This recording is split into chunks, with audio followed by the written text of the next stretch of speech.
அனைவருக்கும் வணக்கம். கடகராசிக்காரர்களுக்கு களம் இறங்கிய முக்கிய கிரகநிலைகள். இதன் காரணமாக இது நடந்தே தீரும், மறுக்க முடியாது என்று சொல்லக்கூடிய வகையில் எந்தெந்த நிகழ்வுகள் கடகராசிக்காரர்களுக்கு அமைய போகின்றன என்பதை ஆராய்ந்து பார்க்கும்போது, கடகராசிக்காரர்களுக்கு இந்த வாரத்தில் அக்டோபர் 7ஆம் தேதி முதல் 14ஆம் தேதி வரை நடைபெறக்கூடிய முக்கிய கிரக பெயர்ச்சிகளாக எவையெல்லாம் அமைகின்றன என்று பார்க்கும்போது, வித்யாகாரகரான புதன் ஆட்சி பலத்தையும் உச்ச பலத்தையும் இழந்து மிக வலுவாக சுகஸ்தானத்திற்குள் நுழைகிறார் வாரத்தின் துவக்கத்திலேயே. அதற்கு பிறகு ராசியின் உச்ச அதிபதியாகவும் ராசிக்கு ராஜ யோகாதிபதியாகவும் திகழக்கூடிய குரு பகவான் லாபஸ்தானத்தில் 9ஆம் தேதி முதல் வக்ரம் பெறுகிறாருங்க. இது நிச்சயமாக கடகராசிக்காரர்களை பொறுத்தவரைக்கும் சற்று சாதகமற்ற அமைப்பாக தான் பார்க்கப்படுகிறது என்பதுதான் யதார்த்தமான உண்மை. அதோடு மட்டுமல்லாது 10ஆம் தேதி முதல் சுக்கிரன் சுகஸ்தானத்தை விட்டு விலகி பஞ்சமஸ்தானம் என்று சொல்லக்கூடிய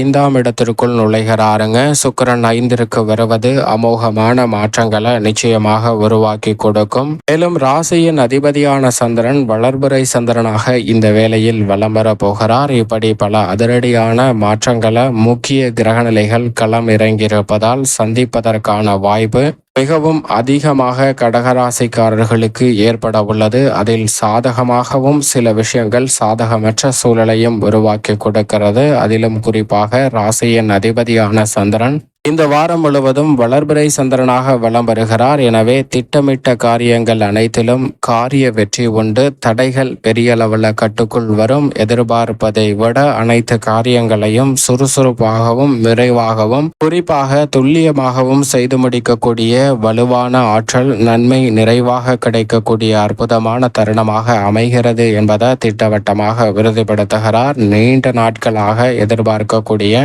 வாய்ப்புகளும் இந்த தருணத்தில் நிறைவாக கடகராசிக்காரர்களை தேடி வருவதற்கான சாத்தியக்கூறுகள் உண்டு என்பதை சந்திரன் உறுதிப்படுத்துகிறாருங்க. ஆனால் ராசிக்கு மிகவும் அதீத நன்மைகளை அள்ளி கொடுக்கக்கூடிய முழு சுபகிரகமாக இருக்கக்கூடிய குரு லாபஸ்தானத்தில் வக்ரம் பெறுவது சாதகமற்ற ஒரு அமைப்பாக தான் பார்க்கப்படுகிறது. இருந்தாலும் அவர் வக்ரம் பெற்றாலும் பெரிய அளவிலான சிரமத்தை ஏற்படுத்தி கொடுக்கக்கூடிய ஒரு சூழ்நிலைக்கு செல்லவில்லை. எனவே கடகராசிக்காரர்களை பொறுத்த வரைக்கும் பெரிய அளவிலான பாதிப்புகள் இல்லை என்பது ஒரு சாதகமான அமைப்பாக பார்க்கப்படுகிறது. அது மட்டுமல்லாது வக்ரகதியில் திரும்பினாலும் கூட லாபஸ்தானத்தில் தான் நிலை கொண்டிருக்கிறார். எனவே பெரிய அளவிலான சிக்கல்களை எதிர்கொள்ள வேண்டிய சூழல் கடகராசிக்காரர்களுக்கு இந்த வேலைகள் இல்லை. லாபஸ்தானத்தில் வக்ரம் பெறக்கூடிய ராசியின் ராஜ யோகாதிபதியான குரு பகவான் மிக வலுவாக தொழில் ஸ்தானத்தை நோக்கி நகர்கிறார். எனவே இந்த தருணத்தில் உத்தியோகம், தொழில் ரீதியாக மிக சிறப்பான அதிரடியான மாற்றங்கள் நிச்சயமாக உண்டு. ஏனென்றால் அஷ்டமஸ்தானத்தில் ஆட்சி பலம் பெற்றிருக்கக்கூடிய சனியும் வலுவிழந்து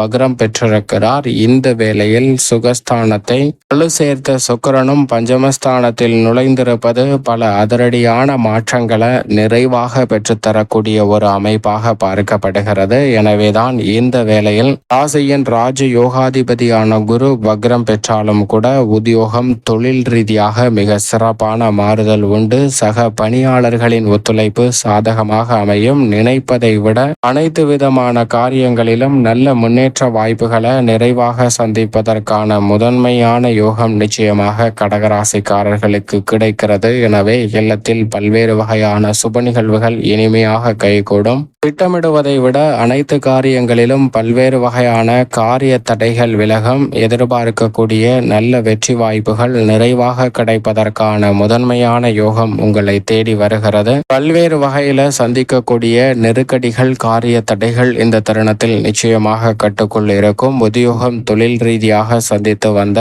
பெருவாரியான சிரமங்கள் விலகுவதோடு புதிய வருவாயை உயர்த்தி கொள்ளக்கூடிய வாய்ப்புகள் நிறைவாக கிடைப்பதற்கான முதன்மையான யோகம் கடகராசிக்காரர்களுக்கு உண்டு என்பதை கிரகநிலைகள் திட்டவட்டமாக உறுதிப்படுத்துகின்றன.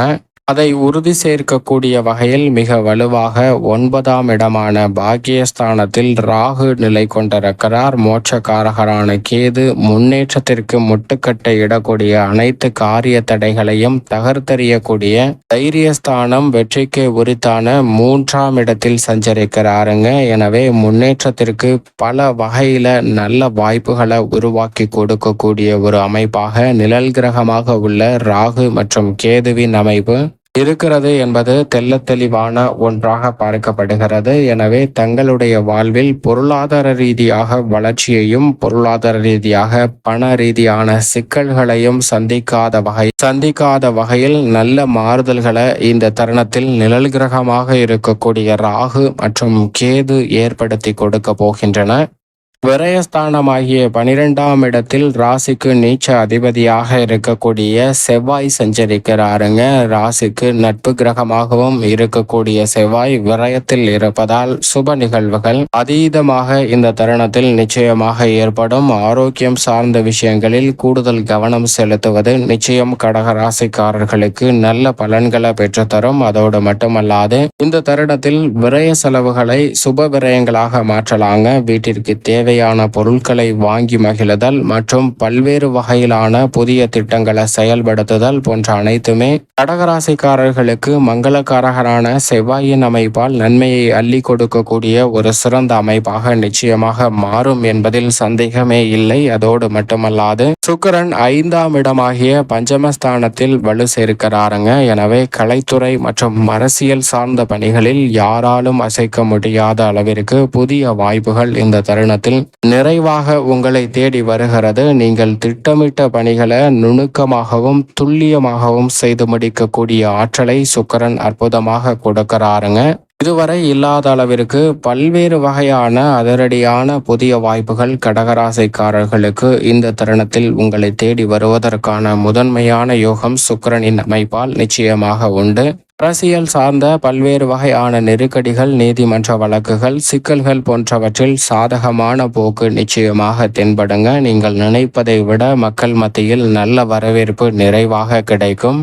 வித்யாகாரகரான புதன் மிக வலுவாக சுகஸ்தானத்தில் சஞ்சரிக்கிறாருங்க. புதன் சுகஸ்தானத்தில் இருப்பது அபரிவிதமான நன்மையை பெற்றுத்தரக்கூடிய ஒரு அமைப்பாக நிச்சயமாக பார்க்கப்படுகிறது. எனவே இந்த வேளையில் அறிவுபூர்வமாக சிந்தித்து முடிவெடுக்கக்கூடிய வலுவான ஆற்றல் உண்டு. அனைத்து காரியங்களிலும் இருக்கக்கூடிய காரிய தடைகள் விலகும். எதிர்பார்க்கக்கூடிய பொருளாதார ரீதியான வளர்ச்சி நிறைவாக இந்த தருணத்தில் பெற முடியும் என்பதை திட்டவட்டமாக உறுதிப்படுத்துகிறார். சூரியனும் 3ஆம் இடத்தில் இருப்பது முன்னேற்றத்திற்கு வழிவகை செய்யக்கூடிய சிறந்த அமைப்பாக பார்க்கப்படுகிறது. பெரிய அளவிலான அலைச்சல்கள், சிக்கல்கள் நிச்சயமாக கட்டுக்குள் வரும். எதிர்பார்க்கிறபடி உடல்நல ஆரோக்கியமும் திருப்திகரமாக அமைவதற்கான சூழல் நிச்சயமாக சூரியனின் அமைப்பால் உண்டு. மேலும் இந்த தருணத்தை சாதகமாக மாற்றிக்கொள்வதற்கு நிச்சயமாக கடகராசிக்காரர்கள் வாரத்தில் திங்கட்கிழமை விரதமிருந்து அருகாமையில் உள்ள முருகப்பெருமாள் ஆலயம் சென்று தீபம் ஏற்றி வழிபாடு செய்யுங்கள். தடைகள் அனைத்தும்